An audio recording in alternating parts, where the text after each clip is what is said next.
So we have been at this study in Daniel. This will be the eighth study tonight that we're going to look at. And we have been looking primarily at the court tales that are recorded in the first part of the book. And now we're going to get into what is called the apocalyptic portion of the book.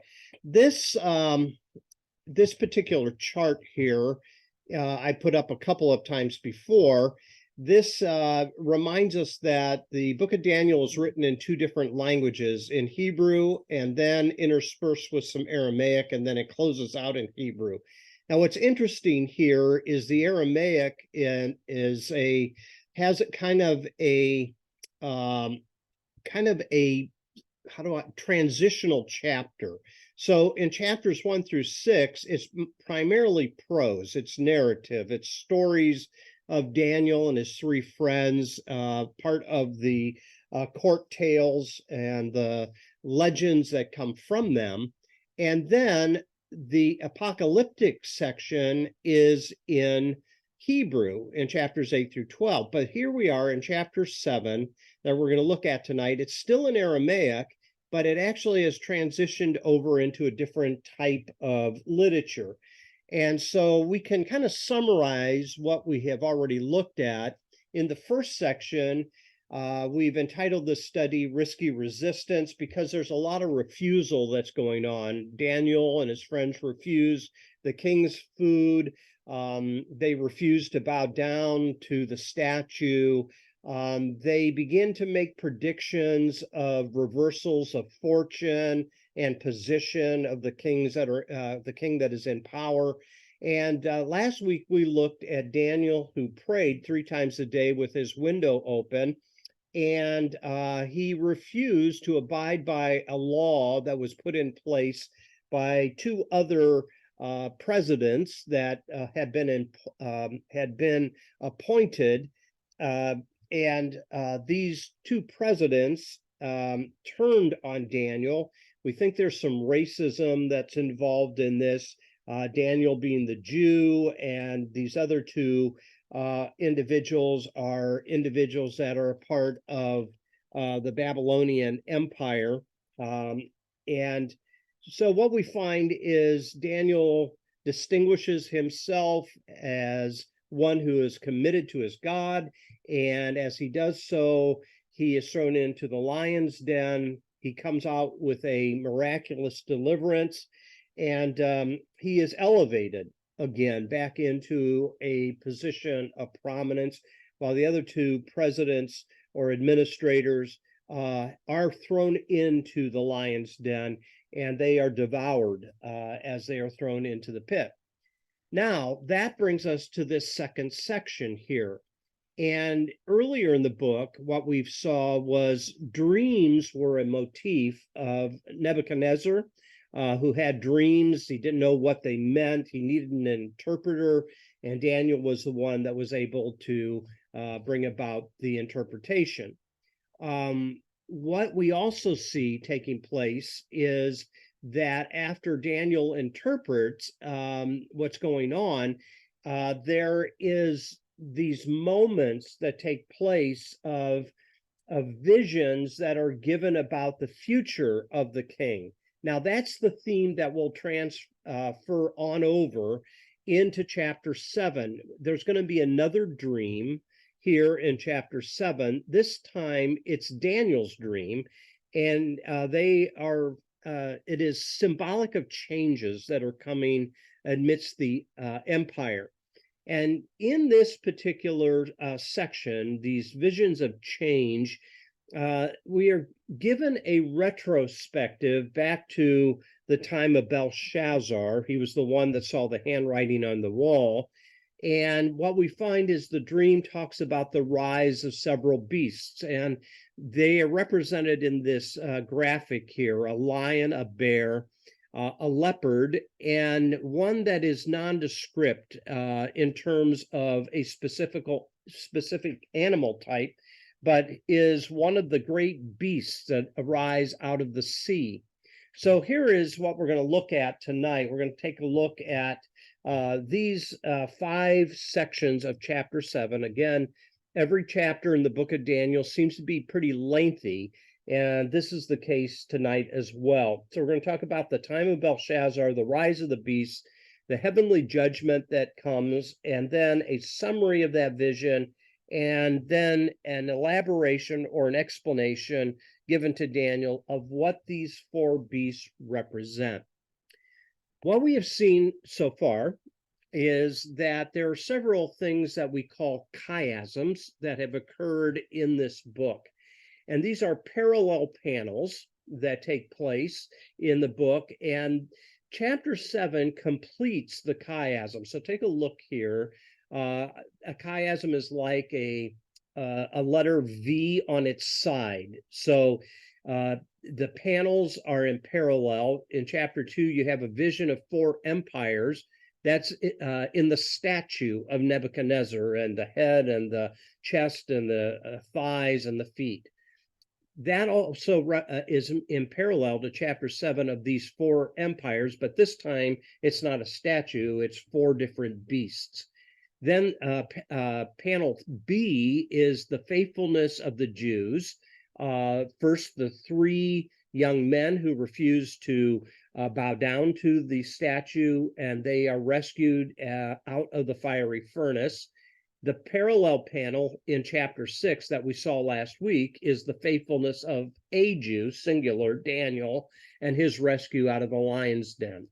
And the two middle panels are the judgment on empire, and two different kings experience the judgment of God. First is Nebuchadnezzar, where he goes crazy, and then he comes back to his senses that we saw in chapter 4. And then in chapter 5, we saw the handwriting on the wall and the judgment on the empire that Belshazzar is represented as being in power.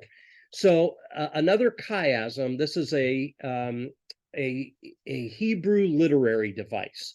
And so what we find here in chapter 7 is, even though it's a retro-dated picture of Belshazzar, most scholars think that ultimately what's hidden in plain sight is this is a commentary on Antiochus Epiphanes, who's in power in the 2nd century, who's bringing all kinds of persecution and havoc upon the Jewish people. So that's where we've been over the last several chapters and where we're going to go tonight. So any thoughts, any comments that you have? All right, so let's work through these 5 main points in the chapter here. So take a look at verse 1. It says, "In the first year of King Belshazzar of Babylon, Daniel had a dream and visions of his head as he lay in bed. Then he wrote down the dream." So let's stop there for a second.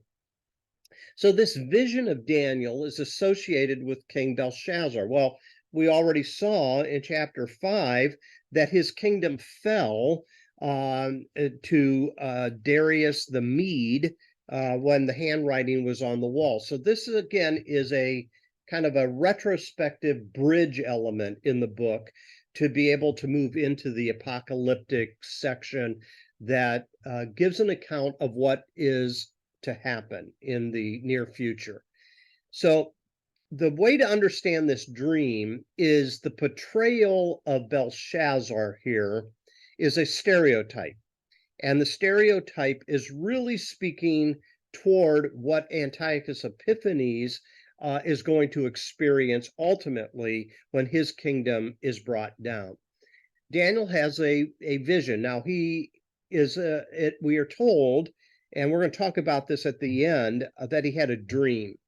And in the dream, he sees these 4 beasts that are going to come up out of the sea. And what we find is this, again, is that 4-kingdom scheme that talks about Babylon, Medo-Persia, Greece, and then there's an interpretive question on whether the last beast is actually Greece or if it's Rome. That makes a big difference on how people sometimes interpret eschatology, end time events. So we haven't gotten to that section. In a couple chapters, we're going to be looking at the 70 weeks of Daniel. But at this point, we just want to concentrate on the beasts as they are represented in these animals here. Any thoughts, questions? Okay, so what we see taking place is the rise of four beasts, beginning in verse 2. It says, I, Daniel, saw in my vision by night the four winds of heaven stirring up the great sea, and four great beasts came up out of the sea, different from one another. The first was a lion and had eagle's wings. Then, as I watched, its wings were plucked off, and it lifted up from the ground and made to stand on 2 feet like a human being, and a human mind was given to it. Another beast appeared, a second one, that looked like a bear. It was raised up on one side, had 3 tusks in its mouth among its teeth, and was told, Arise, devour many bodies. After this, I watched another appeared like a leopard.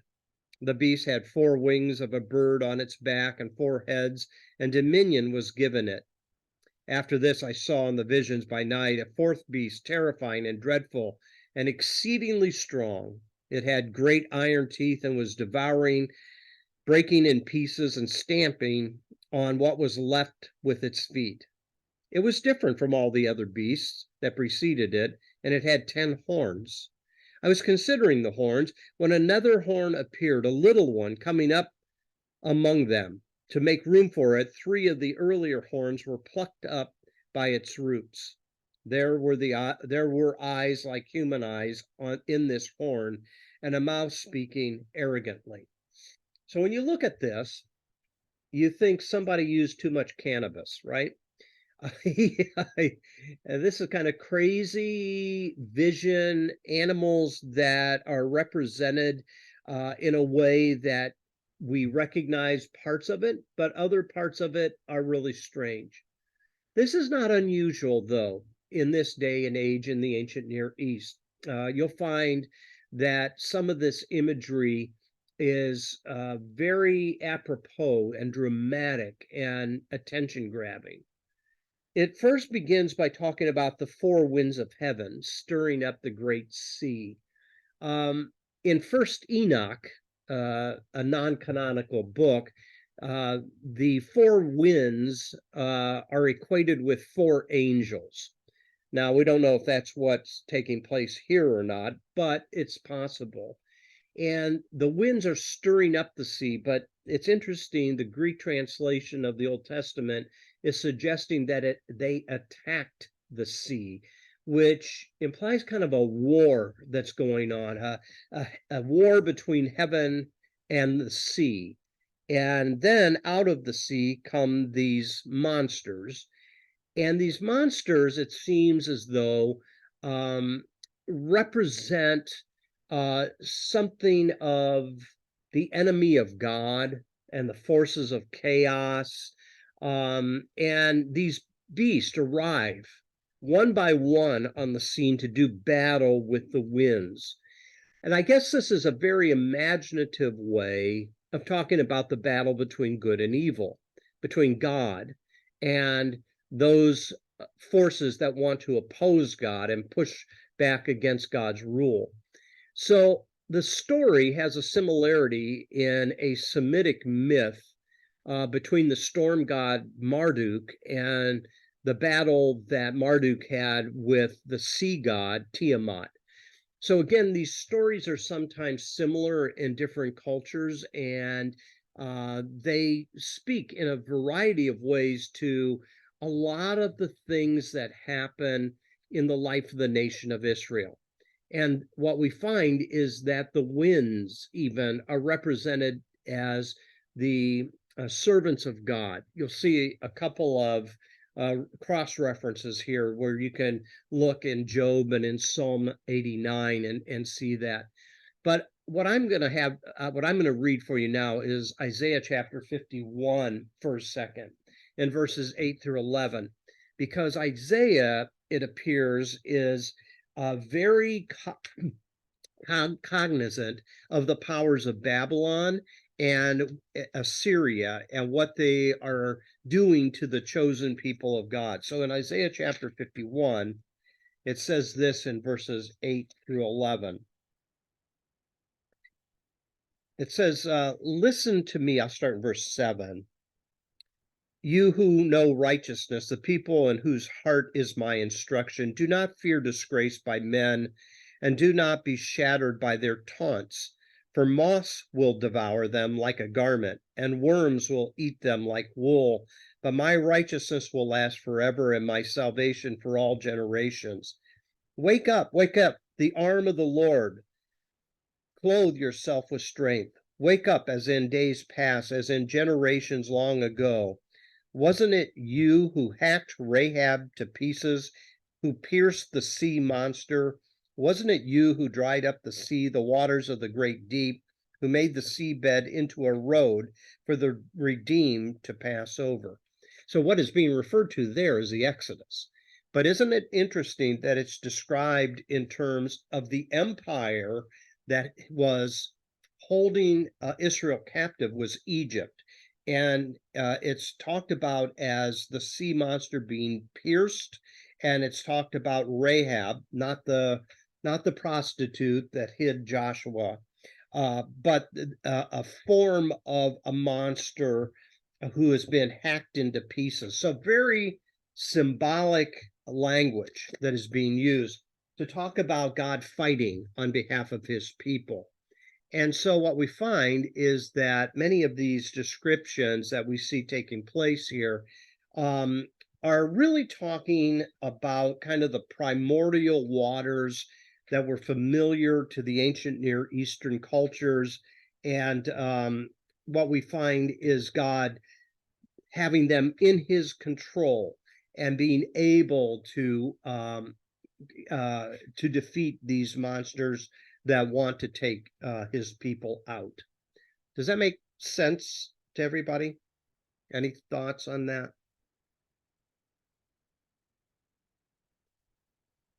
Okay, so let's talk about the beasts themselves for a moment. So there's 4 of them, one being a lion. The first one obviously is not surprising. The lion was represented on the Ishtar gate in Babylon with wings as well. And that's the way it's represented here. I can go back and show you a picture of that. That's the idea. That's the picture, if you can see behind the text there, of a representation on the Ishtar gate in Babylon.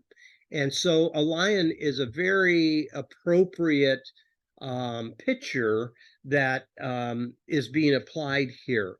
What's fascinating here is that it's not just the personification of the power of lions, but even of Nebuchadnezzar himself. It goes on and talks about him, this one having a human mind given to it. Remember, Nebuchadnezzar kind of went crazy there for a while, and he was in exile for a while as he lost his mind. And then as he recognized the God of heaven, his sanity was returned to him, and then he resumed his rule.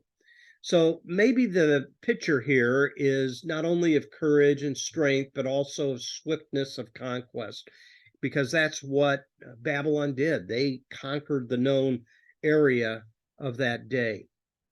Second beast is a bear. Now, you'll notice here, it says in verse 5, that this bear was raised up on one side. That might be a picture of the Medo-Persian Empire. It might give credence to what I'm going to show you in the next slide, to the Roman view rather than the Greek view of what these empires are. But it had three tusks in its mouth, or 3 ribs in some translations. I'm going to come back to that. I think, as in the New Revised Standard translation here, tusks is probably a good translation because of what we see in a couple of Apocrypha cross references that I'll read to you in a moment. third beast, a leopard. This one has numerous heads and wings. It's possible that the wings and the heads represent different rulers within this empire. And then the last one is of a very strange beast, nondescript, that has 10 horns, which could be representative of 10 different Hellenistic rulers that helped administrate the kingdom of Greece. So I mentioned a moment ago, and let me, I'm going to minimize this for a second here so I can get all the slide, at least on my computer, so I can see it. So notice there are two columns here, the Roman view and the Greek view. All scholars agree that these four beasts represent different kingdoms, but there's disagreement upon which kingdoms are being talked about. So in the left-hand column there, it's the Roman view is that the first beast is the Babylonian Empire. The second one is the Medo-Persian Empire, kind of a combination empire that was in power from 539 to 331. The third one is Greece, that represents the conquest of Alexander the Great from 331 to 146, although he didn't live that long. Actually, Alexander the Great didn't live very long at all. And then Rome, and Rome being the particular empire that is in power during the days of Jesus. Now, this will come into play a little bit in regard to the 70 weeks of Daniel. A lot of scholars think that the first 69 weeks of Daniel are fulfilled, but the 70th week is not. So we're going to have to hold on to that for a couple more chapters before we get to that text. However, on the right-hand column is the Greek view, and it represents not Rome, but the four different kingdoms represent Babylon, Media, Persia, separately, and then Greece. So in this particular interpretive scheme, the Medes and the Persians, even though they're kind of in power and at the same time, they are two separate kingdoms. The Persian Empire is one that is more powerful than the Medes. And then finally, Greece. And it seems as though the book is moving toward the little horn that's represented in this paragraph being Antiochus Epiphanes. So, okay, you can probably make a case for both of them. And it probably will determine how you're going to use the book of Daniel in your end time scenario, or how you see history playing out. But nonetheless, there's different ways of looking at it. So having said that, I'm going to come back here to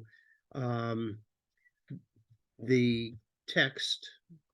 And the other thing I want you to notice here, as it represents a war that's going on, there is these mythological figures that appear in the art of the ancient Near East and even are represented in other prophets in the Old Testament. So there's a cross-reference in Hosea 13, 7 and 8 that uses some of this imagery. The composite creatures with other non-creature-like elements is seen in the book of Ezekiel, chapter 1, where it is something that Ezekiel has a vision of. What I see here in this particular chapter is these kingdoms represent different cycles of oppression, judgment, and then the next kingdom. So you're going to notice here there is oppression that occurs, judgment that comes, and a replacement kingdom.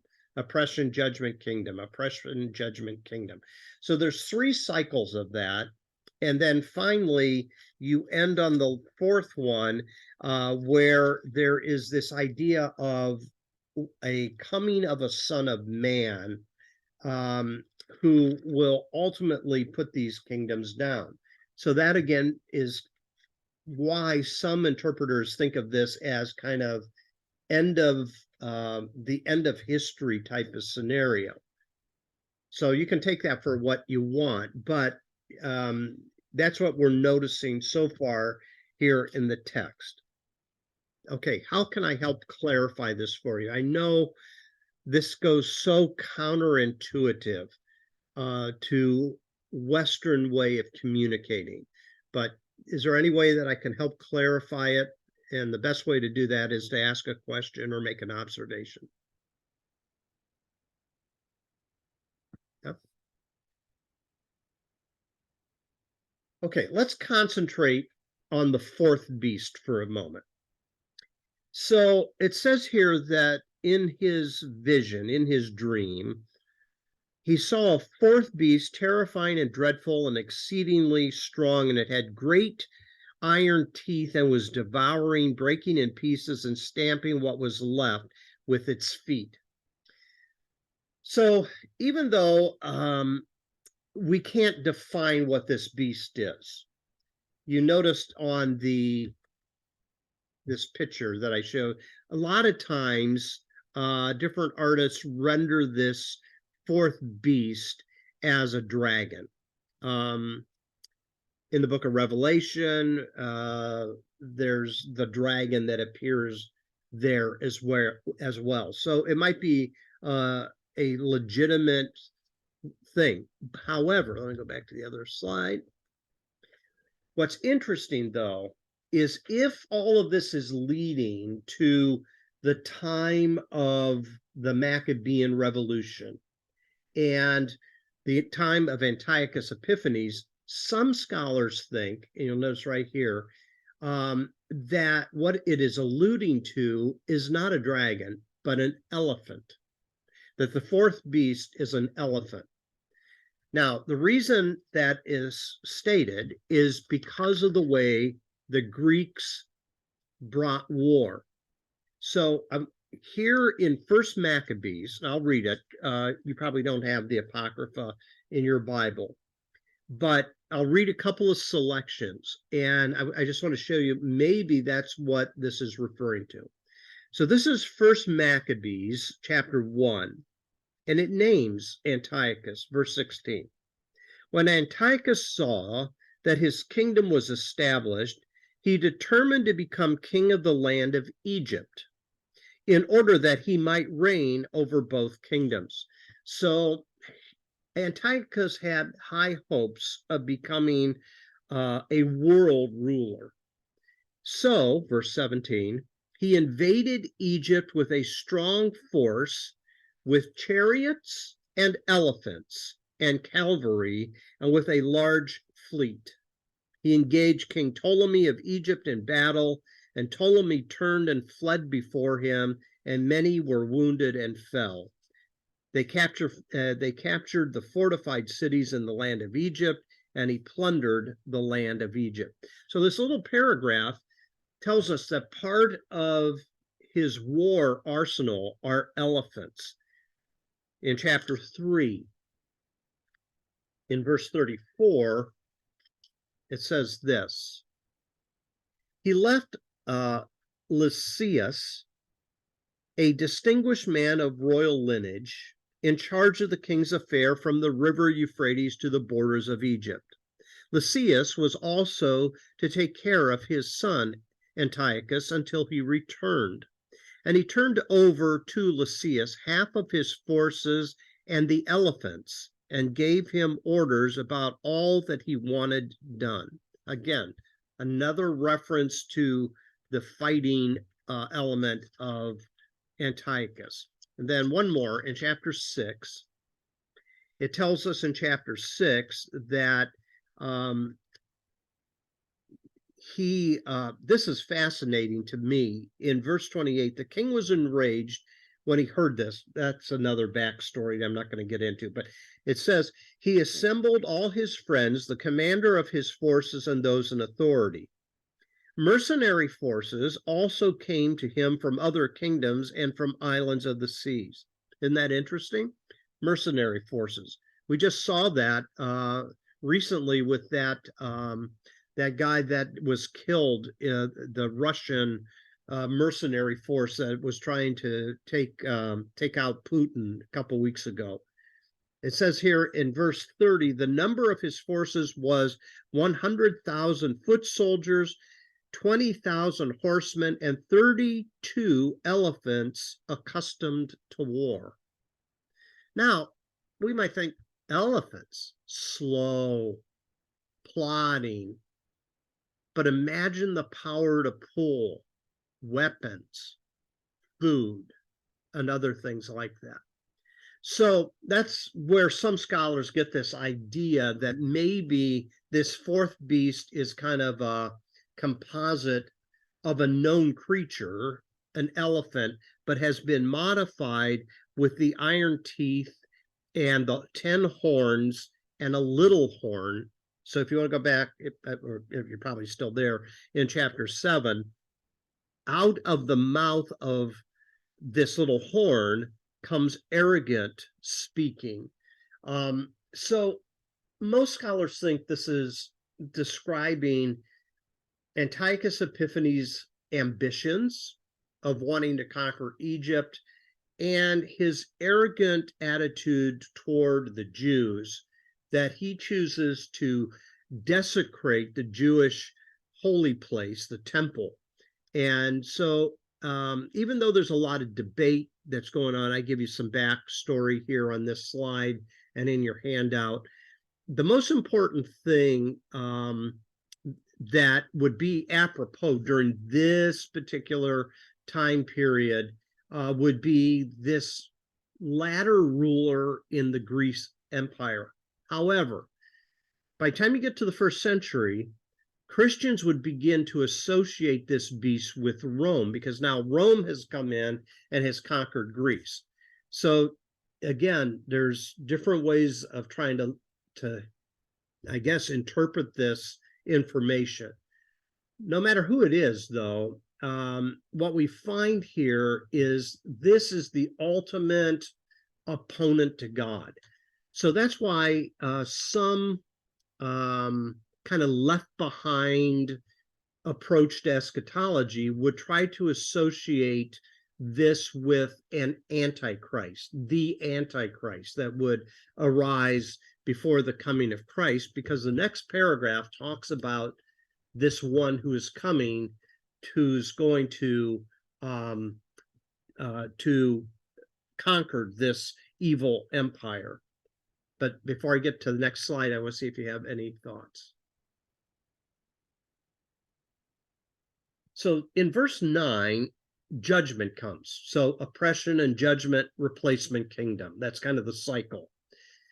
It says here in verse 9, as I watched, thrones were set in place, and an ancient one took his throne. His clothing was white as snow, and the hair of his head like pure wool. His throne were fiery flames, and its wheels were burning fire. A stream of fire issued and flowed out of his presence. 1,000 thousands served him, and 10,000 times 10,000 stood attending him. The court sat in judgment, and the books were opened. I watched then because of the noise of the arrogant words that the horn was speaking. And as I watched, the beast was put to death, and its body destroyed and given over to be burned with fire. So here is a picture of judgment. A couple of observations. Do you notice the word thrones here? As I watched, not throne, singular, thrones were set in place, plural. So what does this represent? In the ancient mind, this could represent the heavenly council. That could be a part of God's servants, i.e. the four winds or the angelic host that take their place. It's sort of like the Situation Room, okay? And here's the Ancient One who has all this figurative imagery here. He's got clothing that's white as snow, and hair is white as pure wool, and fiery flames. Again, apocalyptic type literature uses a lot of these vivid pictures. This is why Daniel is probably the closest genre to the book of Revelation, because it uses that same technique. What we see here taking place, and the overall impact of this imagery here is for effect. I don't think you need to dissect it. Well, what does the white hair represent, and what does the clothing white represent? This is all for dramatic effect to show the power of this individual, which in this case is called the Ancient One, or the Ancient of Days, which represents God. What I think is taking place is the political sovereignty that is represented in these four beasts is going to be replaced by the sovereignty of the one who is seen as the God, who is the Ancient One, the Ancient of Days. So even in the Old Testament, you have what is called enthronement psalms. Psalm 97 is an example of that, where God is seen as the king over the entire universe. And you see a multitude of attendants that is serving God. You have that picture in Revelation chapter 4 as well. So it's almost as if the Situation Room is the court in session, and here's this arrogant individual that is trying to resist God because he wants to be a sovereign one. He wants to be the world dictator. He wants to be the one with all the power. But heaven is claiming a right to rule through the Ancient One. And then what we're told is that this vision here is then moves on in verse 11. And here's what it says. I watched then because of the noise of the arrogant words that the horn was speaking. And as I watched, the beast was put to death, and its body destroyed and given over to be burned with fire. As for the rest of the beasts, their dominion was taken away, but their lives were prolonged for a season and a time. As I watched in the night visions, I saw one like a human being coming with the clouds of heaven. And he came to the Ancient One and was presented before him. To him was given dominion and glory and kingship, that all people and nations and languages should serve him. His dominion is an everlasting dominion that shall not pass away, and his kingship is the one that shall never be destroyed. Sounds very much like the book of Revelation, chapters 4 and 5. And in this particular picture, what we see taking place is this one that is coming. Now, we're not told at this point who this one is. He's just simply called here in the RSV a human being. In other translations like the NIV, he is called the Son of Man. Now, modern scholars understand that the Son of Man could refer to either faithful Jews or angelic beings, like we've already seen Gabriel and Michael in the book of Daniel. It's highly unlikely that it's actually thinking about Messiah right at this point, but it could. And so it could be the Messiah. It could represent the faithful Jews that are standing against these emperors, or it could represent God's court that is fighting on behalf of God's kingdom. So now Daniel's all confused, as we all are as we read this chapter. So he needs to have this dream interpreted for him. So in his distress, what we're told, beginning in verse 15, that he is given an interpretation. And this is, again, is going to be a repetition. We've seen this in several different chapters in Daniel. We're given the same information another time. Verse 15, though, says, "As for me, Daniel, my spirit was troubled within me, and the visions of my head terrified me. And I approached one of the attendants to ask him the truth concerning all this. So he said that he would disclose to me the interpretation of the matter. As for these four great beasts, four kings shall rise out of the earth, but the holy ones of the whole Most High shall receive the kingdom and possess the kingdom forever and forever and ever. Then I desired to know the truth concerning the fourth beast, which was different from all the rest, exceedingly terrifying, with its teeth of iron and claws of bronze, and which devoured and broke into pieces and stamped what was left with its feet." There's that stamping again, which could possibly lend credence to the elephant interpretation. "And concerning the 10 horns that were on its head, and concerning the other horn which came up to make room, for which 3 of them fell out." This could be 3 rulers that were conquered in battle or replaced by this small horn. "The horn had eyes and a mouth that spoke arrogantly, that seemed greater than the others. And as I looked, this horn made war with the holy ones," the Jewish people, "and was prevailing over them until the Ancient One came. Then judgment was given for the holy ones of the Most High, and the time arrived when the holy ones gained possession of the kingdom." So here's what an Old Testament scholar by the name of John Goldingay states about this particular. He says, "The theme that is central to Daniel, as it is to no other book in the Old Testament, is the kingdom of God. The book as a whole concerns how the rule of God becomes a reality of this world in contexts where Jews as such lack political power, but where the Gentiles who do exercise political power are assumed to have religious responsibility. The purpose of God is to be realized on earth, but by the transcendent power of heaven. The stories in Daniel portray it, doing so via the heathen ruler who receives his kingly power from God and is responsible to act as his vice regent in his world. But they recognize that often the heathen ruler fails to exercise his power in a way that reflects this understanding of his calling."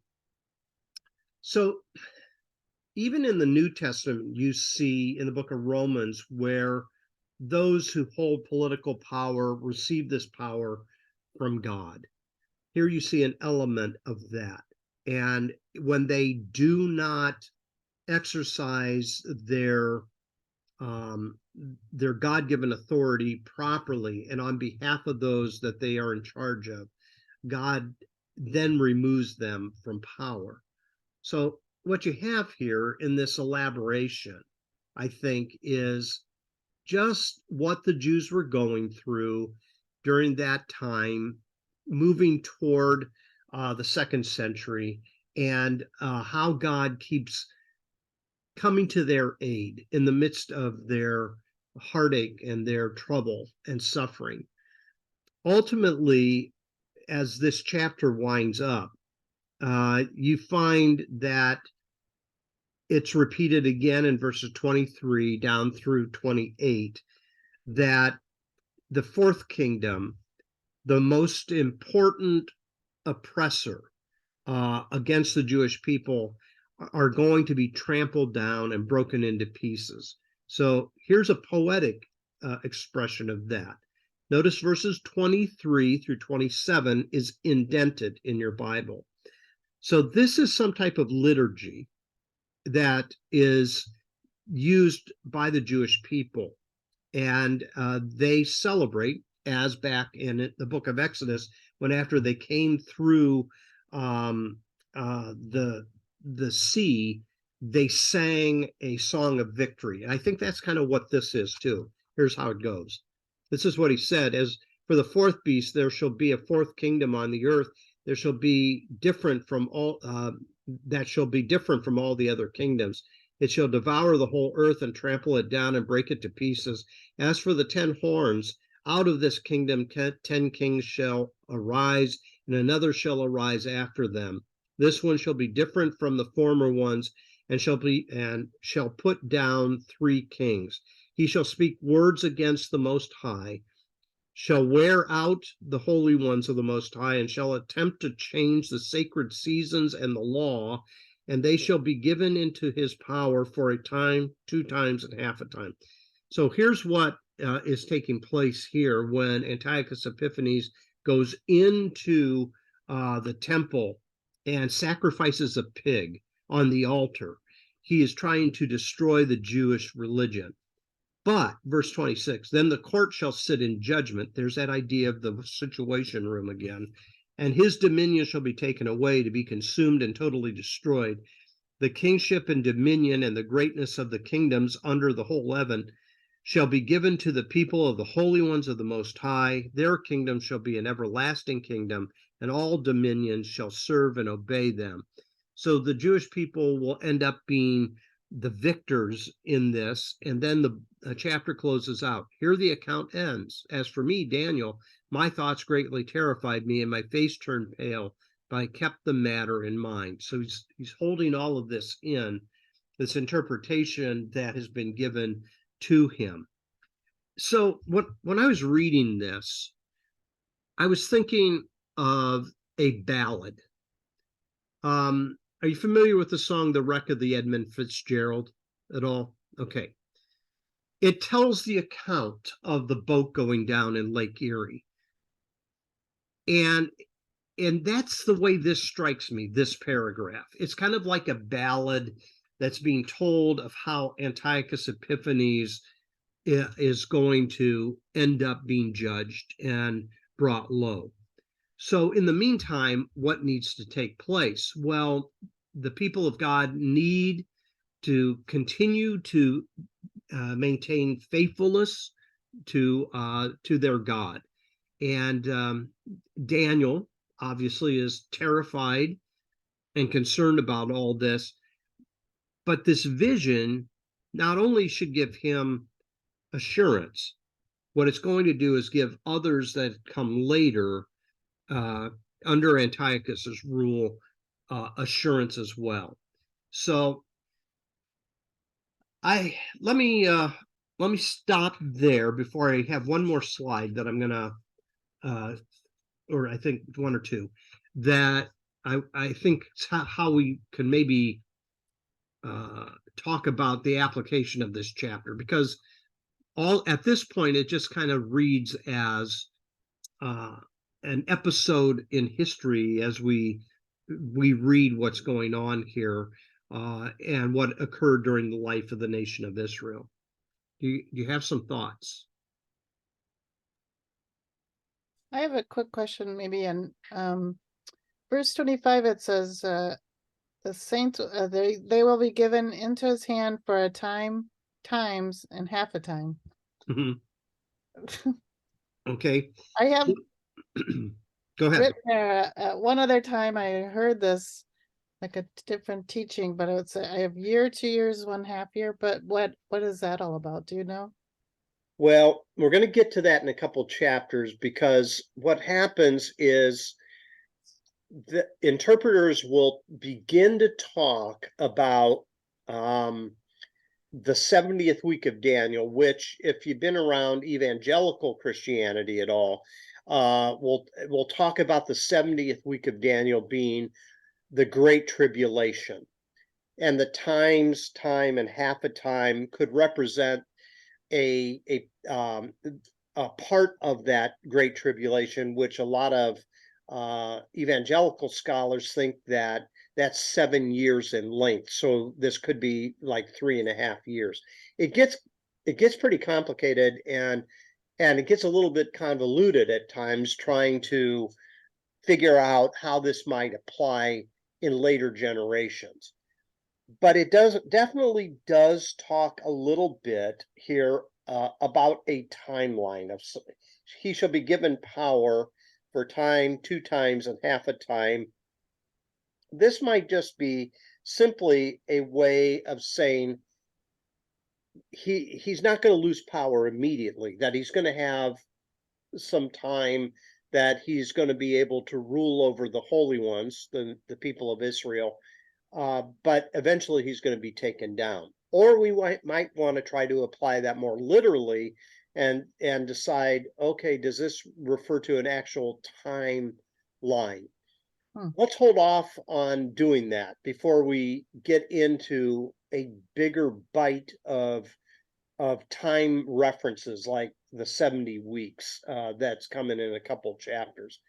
And then I'll try to put a schematic up to kind of show you how different Bible interpreters try to flesh this out a little bit in terms of not only Daniel, but on into the New Testament as well. But it's definitely a time reference. Yeah, I've done that timeline where the Messiah's coming on Daniel 9. Work through that whole thing. So we're going to get into some very tricky areas to navigate in the coming chapters. Okay, thanks. Yeah. But they're all kind of interrelated. So, all right. Anybody else? Okay. So what I've been trying to do each week is, after we look at a chapter, is try to make a theological assessment of the chapter. And what I want to talk a little bit about tonight is, okay, we've been talking about different dreams. Nebuchadnezzar had dreams. Now Daniel's having dreams. And that raises a question that we can discuss for a little bit here. And that is, what role do dreams play in the human experience? If somebody at work said, I had a dream last night, and I think this is predicting what's going to happen in the coming year, I think most of us probably would go, this individual, maybe they have some emotional difficulties that are going on, and these dreams are trying to work those things out or whatever. But don't you find it interesting that we don't put that same criteria on people who have dreams in the Bible? We just take it at face value. Okay, Daniel has a dream. Nebuchadnezzar has a dream. That's just that, John on the Isle of Patmos has a vision. And we think that's just normal.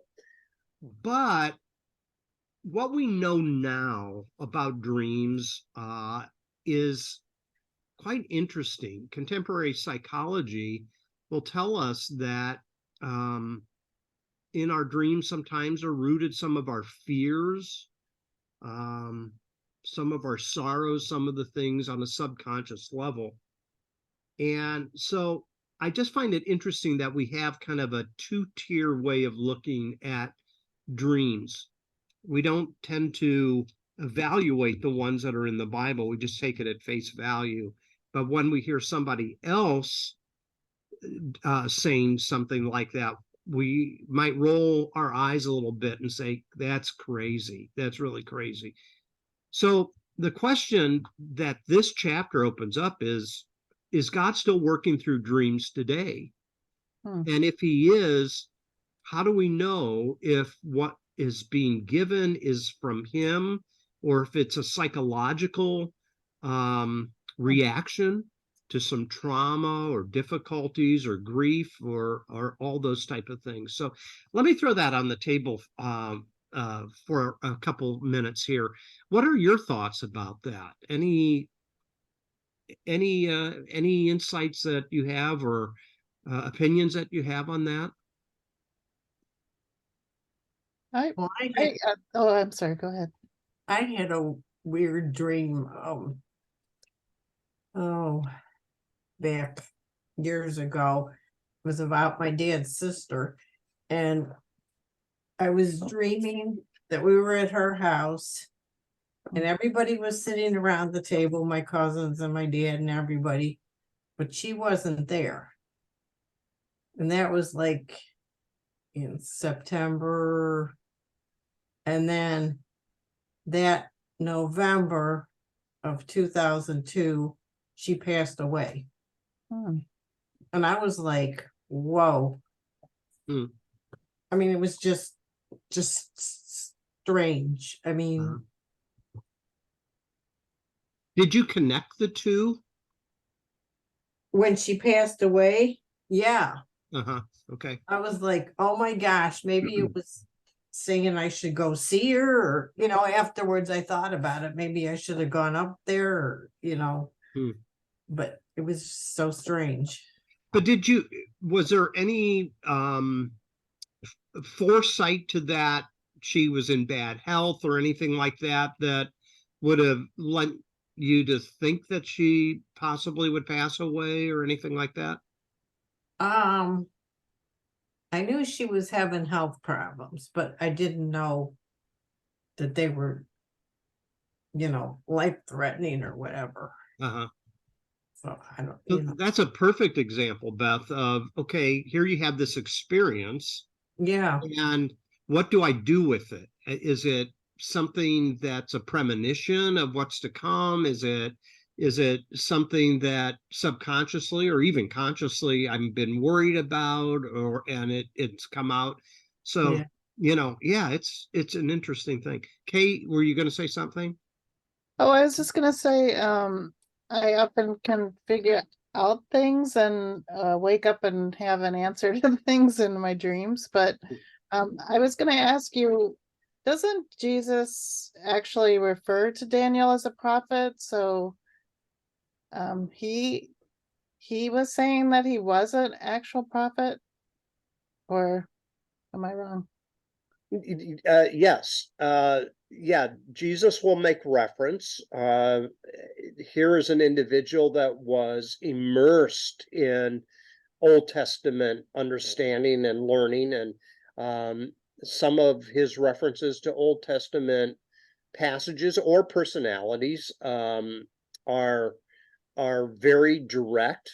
He talks about Jonah being in the belly of the earth, him being in the belly of the earth as Jonah was in the belly of the fish.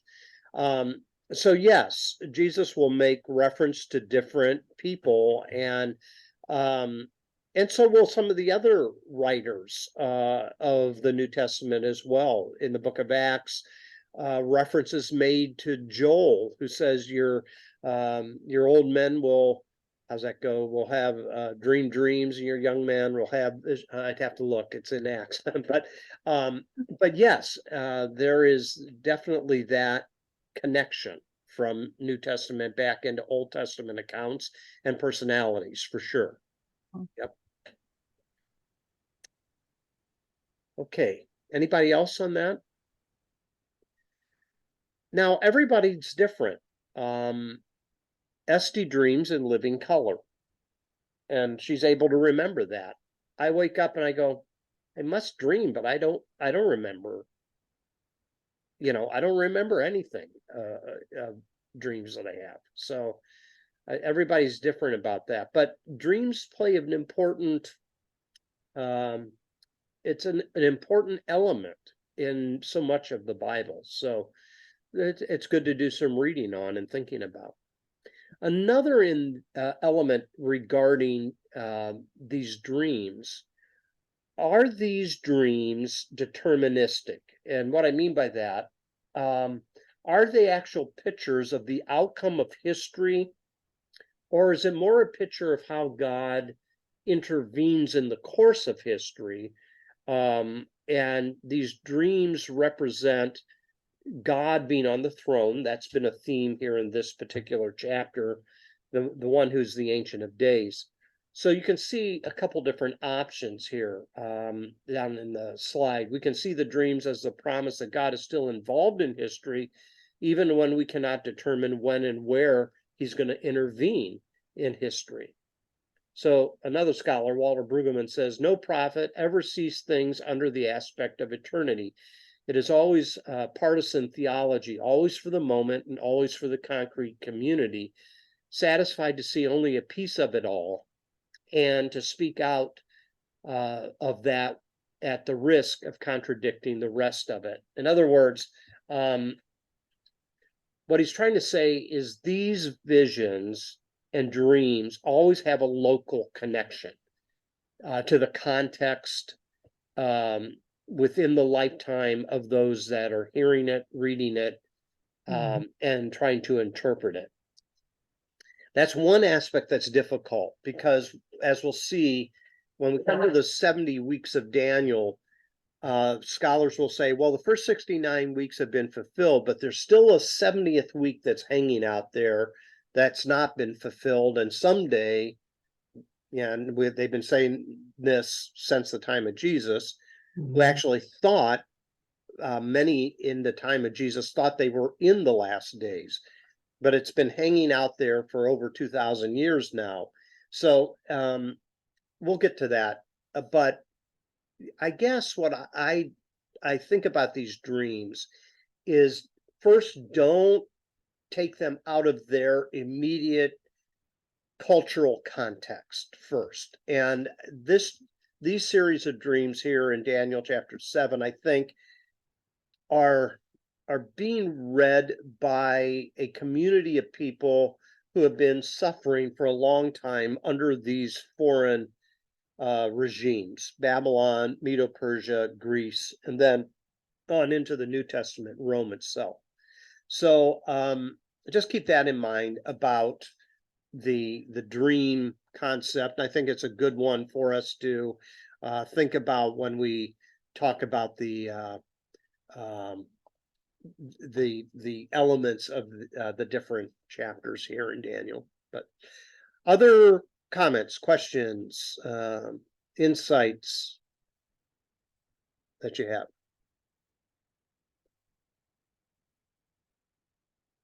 Well, you're troopers, because this is not easy sledding. I mean, these chapters are difficult, and they are books, I think, at times people camp too much in at times and become very speculative about how they are applied. So we have to be careful with that. So anybody else? One correction. Yeah. Ed Fitzgerald went down in Lake Superior. Superior? No. Bud said the same thing. Oh, did it? Yeah. Okay, thank you. I appreciate that. Very good. Why was I thinking Lake Erie? I don't know. I don't know. It's too shallow. Well, there was a ship that went down in Lake Erie, the Griffin or the Griffith. Yeah. That went down close here to where we live. Yeah. Here, yeah. All right, ladies and gentlemen, thanks for your time, and I hope you have a you. good rest of the evening. All right. Thank you. You too. Care. Good Thanks. night. Night. Night. Night.